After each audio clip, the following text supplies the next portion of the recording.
जैसे ही अनायजा असफन से माफी मांगती है तो असफन की परेशानी में मजीद इजाफा हो जाता है। घर वापस आने के बाद असफन सिर्फ अनायजा के बारे में ही सोच रहा होता है कि अचानक असफन की माँ कमरे में आती है और असफन से कहती है, बेटा तुम इस तरह से उदास और परेशान क्यों लग रहे हो, क्या बात है जो तुम्हें परेशान कर रही है। तभी असफन अपनी माँ से कहते हैं, नहीं मॉम ऐसी कोई बात नहीं, बस मुझे एक ही सवाल परेशान कर है। तभी असफन की माँ असफन के पास बैठती है और असफन से कहती है, बेटा बताओ कौन सा सवाल है जो तुम्हें कब से परेशान कर है। तभी असफन अपनी माँ से कहते हैं, अम्मी अनायजा घर वापस आ गई है और शारक ने अनायजा को थप्पड़ मारा। ये सुनकर असफन की माँ हैरान होकर असफन से कहती है, बेटा अनायजा ने जो बीज बोया आखिरकार उसका सिला तो उसे मिलना ही था।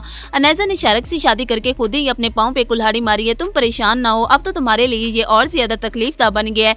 जब अनायजा तुम्हारे सामने रहेगी तो तुम्हें और ज्यादा तकलीफ होगी। तभी असफन अपनी माँ से कहेगा कि अम्मी आप मेरी तरफ से परेशान ना हो, जब मैंने अनायजा का धोखा बर्दाश्त कर लिया तो उसे अपने सामने चलते फिरते देखने की तकलीफ भी बर्दाश्त कर सकता हूँ, और वैसे भी अब अनायजा मेरे दिल और दिमाग से निकल चुकी है। तभी असफन की माँ असफन से कहती है, बेटा अगर वो तुम्हारे दिल से निकल चुकी है तो तुम बार बार उसके लिए परेशान क्यों हो रहे हो। तुम्हें मीरा की फिक्र होनी चाहिए, मीरा ये तुम्हारी असल हकीकत है। तुमने उससे बात की कि वो कैसी है, उसने कुछ खाया भी है या नहीं। तभी असफन अपनी माँ से कहते हैं, अम्मी मैं मीरा से बात कर चुका हूँ, उसने मुझे कॉल की है कि मैं उसे आके ले जाऊँ और बस मैं उसे लेने के लिए ही जा रहा हूँ। मीरा असफन के घर वापस आ जाती है। असफन के घर एक प्लम्बर आता है जो मीरा को देखते ही उसे छेड़ने लगता है और उससे बदतमीजी से पेश आ रहा होता है। मीरा उस प्लम्बर को देख के काफी ज्यादा डर जाती है और उससे कहती है कि ये आप क्या कर रहे हैं, आपको शर्म आनी चाहिए, किस घटिया अंदाज में आप मुझसे बात कर रहे हैं। तभी असफन आ जाता है और वो ये सब देख लेता है।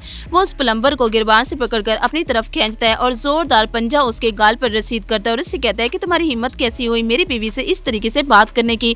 मीरा मेरी बीवी है और कोई भी इससे बदतमीजी से बात करेगा तो मैं उसकी जान ले लूंगा। मीरा ये देखकर हैरान होती है जिस तरह से असफन मीरा के लिए फिक्रमंद हो रहा होता है। मीरा ये सब देखकर बहुत ज्यादा खुश भी होती है। अब फाइनली असफन को मीरा से मोहब्बत हो गई है। तो वहीं दूसरी तरफ शारक अनायजा को कॉल करता है और उससे कहता है कि अनायजा तुम कब घर वापस आओगे, अगर तुम वापस ना आई तो मैं तुम्हें लेने के लिए वहीं आ जाऊंगा। जिस पर अनायजा शारक से कहती है, शारक तुम्हारी हिम्मत कैसी हुई मुझे कॉल करने की, और घर वापस आने के ख्याल तो अब तुम छोड़ ही दो क्योंकि अनायजा अब कभी भी तुम्हारे घर वापस नहीं आएगी। तभी शारक अनायजा से कहते हैं, हाँ फिर ठीक है, लेकिन मैं तुम्हारी तरह तो नहीं हूँ कि लोगों की जान भी ले सकता हूँ, तुम तो लोगों की जान लेने वालों में से हो। जिस पर अनायजा हैरान होकर शारक से कहती है, शारक ये क्या बकवास कर रहे हो। तभी शारक मुस्कुराते हुए अनायजा से कहते हैं, मेरे पास तुम्हारी तमाम रिकॉर्डिंग्स मौजूद हैं जो मैं तुम्हें भेज रहा हूँ, अगर तुमने मुझे 2 लाख ना दिए तो ये रिकॉर्डिंग्स मैं सबको सुना दूंगा, तुम सोच लो तुम्हें क्या करना है। ये सुनकर अनायजा घबरा जाती है और वो 2 लाख का चेक साइन करके रेस्टोरेंट पर पहुंच जाती है।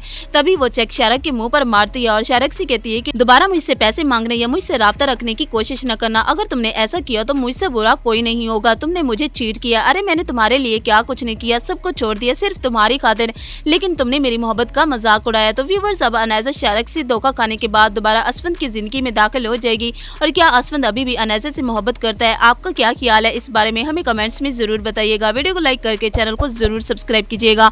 तब तक के लिए अपना बहुत सारा ख्याल रखें, मुझे दें इजाजत, मिलते हैं किसी अगले वीडियो में। अल्लाह हाफिज।